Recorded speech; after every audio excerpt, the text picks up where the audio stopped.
Kim Jong-un is sending his best soldiers to the Ukrainian front. Why? The bottom line is money. Greg Skarlatoiu is the new president of the Committee for Human Rights in North Korea and a longtime expert on the Korean Peninsula. There is a very long history of North Korean involvement in foreign conflicts. Kim Il-sung, Kim Jong-un's grandfather, used to be very good at playing this game, playing mommy against daddy, the PRC, Communist China, against the Soviet Union, while extracting maximum benefits from both. Perhaps Kim Jong-un is engaged in playing a similar game. This is American Thought Leaders, and I'm Yanya Kellick. Greg Skarlatoiu, such a pleasure to have you on American Thought Leaders. Jan, the pleasure's all mine. Outstanding Romanian pronunciation, by the way. Okay, listen, but we're here to talk about North Korea, okay? And it's very interesting. Recently, we've been alerted to the fact that there's North Korean soldiers in Ukraine. At the front, and also that apparently some of them are hooked on porn. Maybe that's like a secondary thing, but it's almost like this is a bit of a foil to try to understand what North Korea is up to. So tell me a little bit about these soldiers. This is a money-making operation. In April, Putin and Kim Jong-un entered into a mutual defense arrangement. Basically, Kim Jong-un is making a lot of cold, hard cash out of the war in Ukraine. He has been exporting millions of artillery shells to Russia. Half of the artillery shells the Russians have fired over the past year have been North Korean artillery shells. The Russian military-industrial complex is still having trouble keeping up with the demand of artillery shells on the Ukrainian front. Now, thanks to the North Koreans, they have been able to outshell the Ukrainians 5-1. The Russians have been firing 10,000 artillery shells every day, while the Ukrainians have only fired 2,000. Of course, they've also sold the KN-23 solid fuel ballistic missile to the Russians. It's been deployed and launched against the Ukrainians. This is a solid fuel ballistic missile based on a Soviet missile, the Iskander missile. Now we're talking about troops. I see the view that that these troops are just cannon fodder. They'll get slaughtered by the dozens, the hundreds, and the thousands. I disagree. These are special forces belonging to the 11th Armed Corps. The 11th Corps of the KPA, the Korean People's Army. So under the 11th Corps, they have about 100,000 special forces. The folks in the 11th Corps are the best trained, best fed, best disciplined, best indoctrinated soldiers that North Korea has. Kim Jong-un is sending his best soldiers to the Ukrainian front. Why? The bottom line, again, is money. The Russians are paying about $2,000 per month per soldier. In the case of North Korean civilians, workers officially dispatched by the North Korean regime, 90% of their salary is confiscated by the regime. In this case, it's supposed that they're left with a couple of $100 in their pocket every month. I don't think so. These are soldiers. They're in uniform. Perhaps their entire pay is confiscated by the regime. Now, what about the porn story? I don't buy into the porn story. In the North Korean military, there are 3 lines of command and control. One is military. The other one is security agency, North Korea's Gestapo, the Ministry of State Security, the MSS, and also the military security agency, the Military Security Command. So there is a military chain of command and control, there is a security agency chain of command and control, and of course there is a party chain of command and control, a Korean Workers' Party chain of command and control.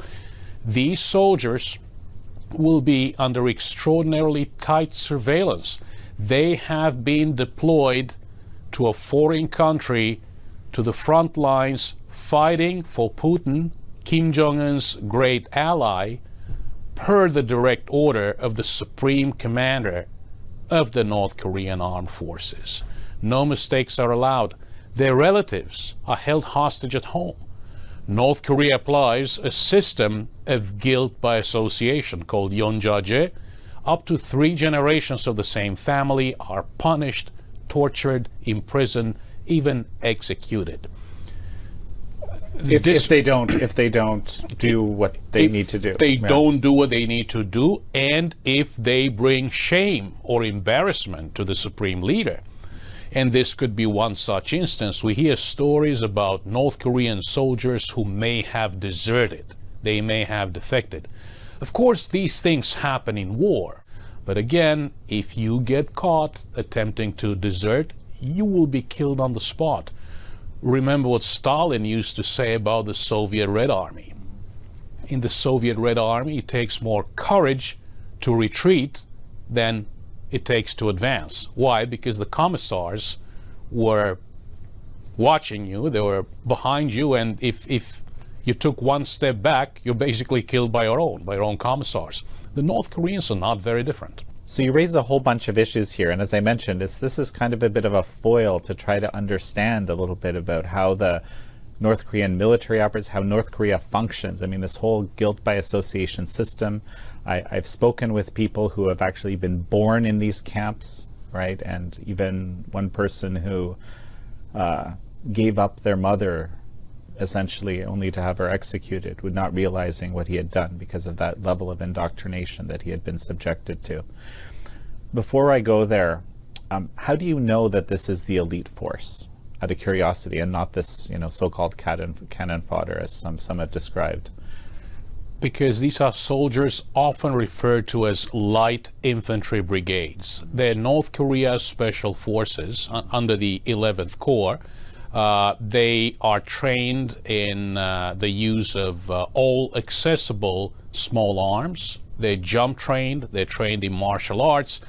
They're the special forces of North Korea, trained to infiltrate behind enemy lines, go after supply lines, cover the retreat of their own forces, destroy infrastructure, blow up bridges. Now, of course, there are some questions to ask here, and we don't really know the answers yet, only time will tell.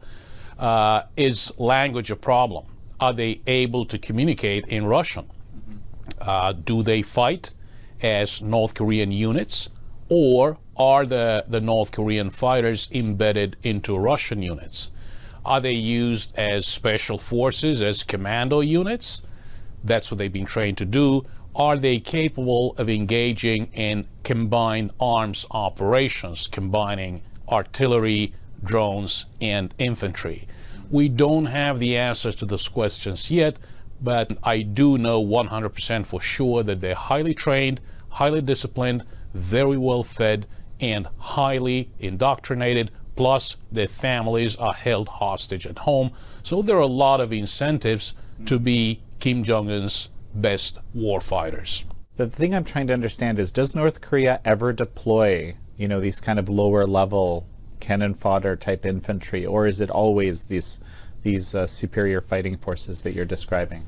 It's always the superior fighting forces. Okay. A few examples. They sent pilots to fight alongside the Syrians in 1967. They flew against Israel in the Six-Day War. They took heavy casualties. In 1973, they flew alongside Egyptian pilots again against Israel in the Yom Kippur War. Again, they took casualties. In Vietnam, they dispatched North Korean pilots to the Vietnam War to fly missions against us, the United States. They lost 16 planes. Their performance was abysmal. They used antiquated tactics from the Korean War. The North Vietnamese were so exasperated that they had lost 16 planes because of North Korean pilots that they told them, well, thank you, that's great, but please go home now. In 1983, Robert Mugabe's 5th Brigade committed an atrocity, the Matabeleland massacre. They killed 20,000 civilians. Those Zimbabwean troops had been trained by North Korean special forces. After Eritrea seceded from Ethiopia, what happened was the Ethiopian-Eritrean War in the late 1990s. The North Koreans had troops, tanks, and tank crews fighting on the Ethiopian side. As recently as the Syrian civil war, they had special forces fighting alongside Assad's troops. I was in Geneva at the UN in a closed-door meeting with a bunch of human rights defenders from all over the world. A group of Syrian human rights defenders took me aside and said, "Do you realize that there are North Korean special forces fighting on Assad's side?" I said, "No, I had no idea." They said, "Yeah, the name of the units is Cholma 1 and Cholma 2.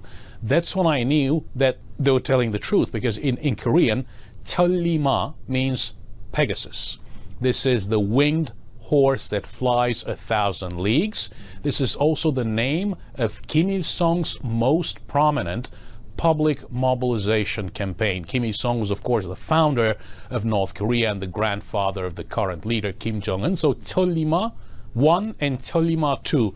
Later, I think I heard about Cholima 1 and Cholima 7, but anyway, they were on the ground.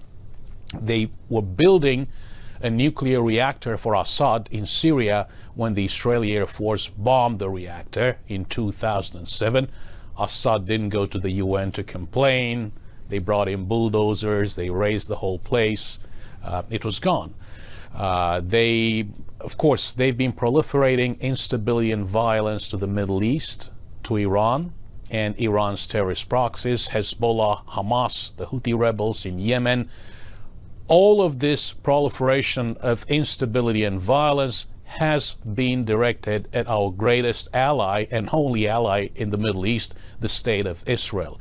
So there is a very long history of North Korean involvement in foreign conflicts. And when it came down to dispatching troops, they didn't send cannon fodder. They sent their best troops, generally special forces. Yeah, and indeed, speaking of the Israel-Hezbollah conflict now, in Lebanon, these tunnels, as I understand it, that they're systematically blowing up sections of, those were actually built by North Koreans. That was an astonishing thing for me to learn. Affirmative. Mm-hmm. The North Koreans built tunnels for both Hamas in Gaza and for Hezbollah in Lebanon. Why are they so good at tunneling? Because there's a lot of stuff underground in North Korea. There are a lot of tunnels and underground facilities in North Korea. They're very good at tunneling. This is one of their specialties, and they have proliferated this tunneling expertise to the Middle East, to the enemies of Israel. You don't think about commonly North Korean troops being, engaged in all these conflicts. Of course, you've kind of laid out that they are, but it's just not something that it almost seemed out of the blue to learn for many people. I think that they're at the front. To those who have been students of North Korean affairs for a while, I would say it came as no surprise. Kim Jong-un is taking great advantage of these conflicts. Remember, North Korea is under sanctions. There are applicable UN Security Council sanctions, US sanctions, other sanctions meant to do away with North Korea's production and proliferation of nuclear weapons and ballistic missiles. Kim Jong-un had his idea of implementing his policy of Pyongjin, which means the simultaneous development of nuclear weapons and the economy. What we've been telling him is that what we need is CVID, complete verifiable irreversible denuclearization, also known as FFVD, full final verifiable denuclearization of North Korea. Look, Kim Jong-un, you cannot have both. If you keep developing your nuclear program, you'll be under sanctions, your economy will not develop. Well, what Kim Jong-un is doing now is to prove that his Pyongjin policy is actually working. Because he's in possession of his nuclear deterrent, he's able to deploy conventional forces, also to export ammunition, weapons, and ballistic missiles to troubled region, to the Ukrainian front, to the Middle East. This is his version of Pyongjin. He's in possession of nuclear weapons. He has the capability to deploy his conventional means, his conventional capabilities, And thus, the longer the Russian aggression, the Russian war in Ukraine continues, the more money Kim Jong-un will make. Fascinating. So, give me a picture of this guilt by association system. North Korea's guilt by association system can be traced back to the feudal days in Korea. This is how it used to be. Up to 3 generations of the same family used to be punished for the perceived wrongdoings of one individual. North Korea also applies a system called songbun. This is a loyalty-based social classification system. They have a core class, about 20 to 25% of the population, a wavering class, 40 to 60% of the population, and a hostile class, 20 to 25% of the population. Many in the hostile class end up in rundown regions in the Northeast or in detention facilities, political prison camps, or re-education through labor camps. Basically, this is a way of holding people hostage. Who is classified as loyal? Well, if you trace your lineage back to the people who fought alongside Kim Il-sung against the Japanese colonial occupation, then you're the very core of the core, the most loyal. Who is perceived to be hostile class? Those who had ancestors who were landowners, entrepreneurs, those who were government officials during the Japanese imperial colonial administration, those who have a religion, those who have relatives suspected of being religious followers. If you get caught in possession of a smuggled religious book, for example, a Bible, you're in very big trouble in North Korea. Even an Orthodox Marxist might be in trouble in North Korea if the Orthodox Marxist realizes that Marxism is against heredity, and this regime of the Kim family has passed on power from the grandfather to the son in July 1994, and from the son to the grandson in December 2011. So, perceived wrongdoers, wrong thinkers, those suspected of having engaged in wrong associations are punished, classified as disloyal, hostile class. And this multi-generational punishment is one of the elements, one of the factors that have maintained the Kim regime in power for so long, since 1948, if not 1945, when Kim Il-sung arrived in North Korea in a Soviet Red Army officer's uniform. Before we continue, and I really want to understand how this Kim family dynasty intersects with the fact that it's a communist society, right? Before we go there, tell me a little bit about yourself and your background. Yeah, I'm a naturalized American. I was born and raised in communist Romania. Romania was the one Eastern European country most similar to Kim Il-sung's North Korea. Why? Because in 1971, the Romanian dictator Nicolae Ceausescu visited Pyongyang, North Korea for the first time. He met with Kim Il-sung and he absolutely fell in love with the North Korean cult of personality. Thousands upon thousands of people gathering to worship the great and supreme leader. And he literally wanted to transform Romania into the North Korea of Eastern Europe.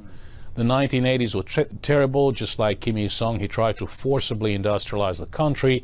He borrowed enormous amounts of money from overseas. He had this ambition of becoming self-reliant, just like the North Koreans, just like Kim Il-sung, Juche, remember the ideology of self-reliance. So he exploited and oppressed the people of Romania to pay back the foreign debt. So this country, as you recall, I'm sure, used to be known as the breadbasket of Europe. People were standing in food lines, electricity, power would be cut off, running water would be cut off. So the 70s and 80s, the 80s in particular, very, very, very bleak years. So in December 1989, we had an anti-communist revolution. We lost quite a few people in my generation. I was a freshman at Bucharest University studying English language and literature at the time, and I was right in the midst of it on the streets with other young people. Then as soon as the country opened up, I saw an opportunity on the bulletin board to take exams for scholarships overseas. I wrote my essays. One of them I had been reading quite avidly about developmental models. And one of these developmental models was the Han River Miracle, South Korea's astounding economic development over just a few decades. They went from rags to riches, from one of the world's poorest countries to an economic powerhouse. I wrote one of my essays on the Han River Miracle. The Romanians had relations only with the North Koreans since 1949. In March 1990, they established relations with the South Koreans. So the newly established South Korean embassy was given my exam paper, and they said, well, would like this young man to be the first Romanian ever to study in South Korea on a South Korean government scholarship. So I went to South Korea. My first time outside the country. Remember, unlike even Poland or Hungary or other countries in Eastern Europe, Romania was completely isolated. It was extraordinarily difficult to get out of the country. So I landed in South Korea. I did 1-year language training at Seoul National University. Then I got my BA and MA in International Relations at Seoul National University. I worked there in media broadcasting for a while, then came here, went to the Fletcher School of Law and Diplomacy up in Massachusetts, Medford, Somerville, Tufts University. And then I've spent the past 22 years in DC working in international development for 6+ years, Korea Economic Institute for 3+ years. And then the U.S. Committee for Human Rights in North Korea, HRNK, since July 2013. So my commitment to human rights in North Korea comes from my background. I was born and raised in the one Eastern European country that was most similar to Kim Il-sung's North Korea. And I spent a decade, 10 years, studying, working, living on a divided Korean peninsula in South Korea. So it's a very personal matter, I have to say. Mm-hmm.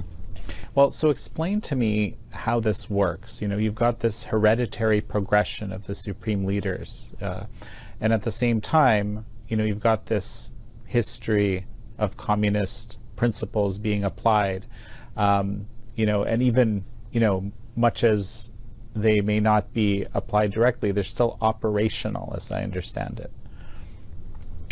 This is a natural progression of communism. It always ends like this, in a dystopian, kleptocratic dynasty. If Eastern European countries hadn't been brave enough or lucky enough to get rid of communism in 1989, who knows what we might be witnessing today. North Korea, of course, the DPRK, the Democratic People's Republic of Korea, was established by the Soviets with Soviet assistance. Kim Il-sung learned how to run political prison camps. He learned how to set up his own gulag from the Soviets. Of course, he gave it his own personal touch. Then he decided that power was a great thing. He was going to keep power to himself, and he was going to pass it on to his offspring. Again, North Korean people are subjected to an absolutely overwhelming ideological bombardment day in and day out. At least once a week, depending on their job, they have to engage in 생활통화, self-criticism, and ideological indoctrination sessions. You engage in self-criticism, say, comrades, I've done this and that wrong, and I pledge to recite the 10 principles of monolithic ideology, the TPMI, 100 times and become a better person. Then you pick on somebody else in the audience, you criticize that person engages in self-criticism. It goes on and on and on and on. Colloquially, these are called struggle sessions, right? Yeah, you can also call them struggle sessions, yes. But, you know, okay, you hear that younger people kind of fake it and they prearrange it, but this has been part of the life of North Koreans for so long. Basically, this ideology has been used and abused and perverted to the point where, although North Korea has a constitution, believe it or not, and by the way, we have even posted their constitution, an English translation, on our webpage, hrnk.org. Please excuse the shameless act of self-promotion. You know, their constitution includes wording on freedom of the press, freedom of expression. They have a labor legislation. They've acceded to international human rights treaties. They're bound by the UN Universal Declaration of Human Rights, having become a UN member state together with the ROK, the Republic of Korea, South Korea, in 1991. They've ratified the two covenants, the International Covenant on Civil and Political Rights, the International Covenant on Economic, Social, and Cultural Rights, the Women's Convention, the Children's Convention, the Convention on the Rights of People with Disabilities. None of this matters. The North Korean people have zero access to these documents. They have zero access to their constitution. All they're taught is the 10 principles of monolithic ideology, which are the 10 fundamental tenets, the 10 commandments of the Kim family regime. The overarching message is obey, obey, obey. People are not taught to debate. They don't debate what they're taught. If they debated Kim Il-sung thought, Kim Il-sungism, the Juche ideology of self-reliance, any element of North Korean ideology would collapse in an instant if somebody applied logic, coherent logic, to analyzing this ideology. But it's not about coherence. It's not about debates. It's all about memorization, recitation, brainwashing, indoctrination. That's how North Korea has worked. Of course, there have been some changes in recent years. After a great famine that killed up to 3 million North Koreans who died of starvation and starvation-induced disease, markets, informal markets have developed as a coping mechanism because people can no longer rely on the public distribution system. Through these informal supply lines leading from the large wholesale markets close to the border with China to wholesale markets in the provinces to retail markets, information has been traveling. There are radio stations, Radio Free Asia, Voice of America, stations based in South Korea that broadcast into North Korea. Through these markets, initially VHS tapes, then CD-ROMs, DVDs, USBs, these days micro SD cards have been smuggled in. More North Koreans are familiar with the Hallyu, the Korean wave, K-pop, K-drama, K-music, you name it, K-drama, K-movies. There is an increasing trend among the young people of North Korea to dress and act like young people in South Korea. And this is all because of these imported elements of South Korean culture that's so popular all over the world. BTS is not only a K-pop band, it's a global cultural phenomenon, 200 million followers worldwide. It's very interesting. Young North Koreans are even using South Korean dialect, some of them at least. One example, one very senior former North Korean was telling us about, he was showing us pictures from a wedding. So the last name to us is Lee. In South Korea, it's E. In North Korea, it has an R. It's Ri.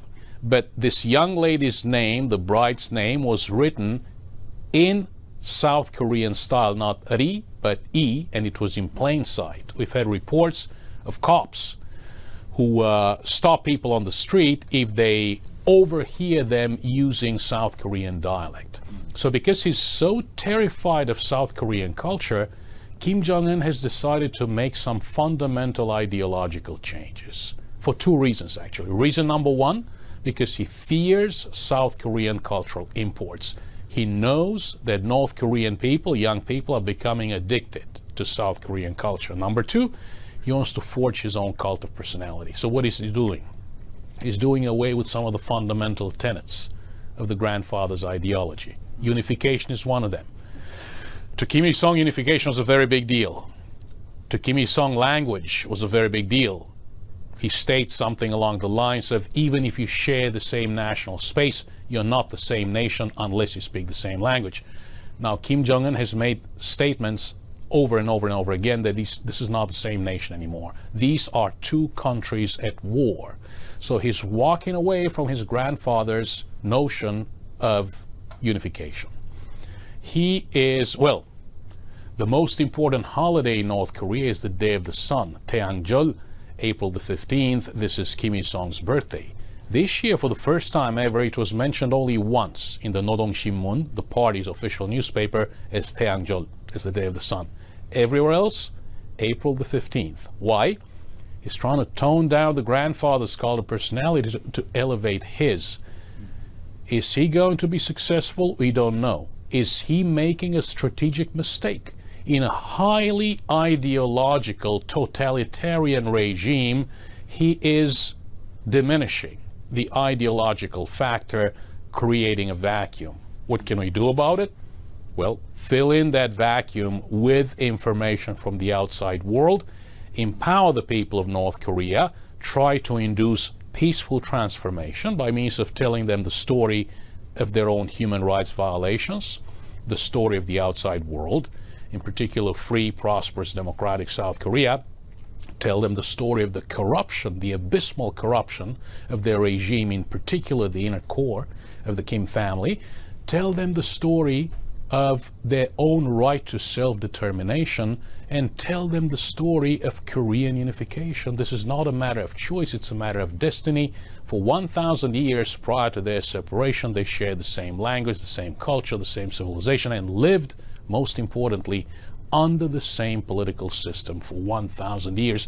I always tell my young Korean friends in South Korea that, this is not a matter of choice. It's really a matter of destiny. So we'll see how it goes. I think that the people of South and North Korea should have our full support to accomplish, to reach the ultimate resolution of the North Korean conundrum, combining human rights violations, crimes against humanity, nuclear weapons, ballistic missiles. That unique resolution, the one and only resolution of this conundrum, is unification under a free, prosperous, democratic, economic powerhouse Republic of Korea, a staunch friend, ally, and partner of the United States of America.